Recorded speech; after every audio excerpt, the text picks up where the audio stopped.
संतोष देशमुख यांना मारहाण होतानाचा एक व्हिडिओ सध्या न्यायालयामध्ये सादर करण्यात आलेला आहे। व्हिडिओ आरोपींनीच रेकॉर्ड केलेला होता असं ॲडव्होकेट उज्ज्वल निकम यांनी म्हटलेलं आहे। वाल्मिकची संपत्ती जप्त करण्यात यावी असा न्यायालयामध्ये अर्ज करण्यात आलेला आहे असंही ॲडव्होकेट निकम यांनी म्हटलेलं आहे। दरम्यान निर्दोष मुक्ततेसाठी वाल्मिक कराडने देखील कोर्टामध्ये अर्ज केलाय। यावर 24 तारखेला सीआयडी न्यायालयामध्ये आपलं म्हणणं मांडणार आहे। संतोष देशमुख यांना मारहाणीचा व्हिडिओ सीआयडीच्या मते तपासाअंती असं दिसून आलं होतं की हा व्हिडिओ आरोपींनीच काढलेला होता आणि तो सिलवंद परिस्थितीत फोरेन्सिक लॅबोरेटरीकडे पाठवण्यात आला होता।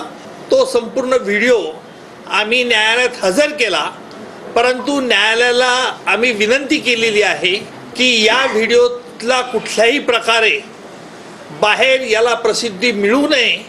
आरोपींचं म्हणणं त्यांनी मागितलेलं आहे आणि त्यांचं म्हणणं ते 24 तारखेला दिलं जाईल। त्याच्यानंतर या संदर्भात देखील सुनावणी होईल। आरोपी वाल्मिक याची चल आणि अचल जी स्थावर मिळकत आहे ही जप्त करण्यात यावी असा न्यायालयात आम्ही अर्ज दिलेला आहे।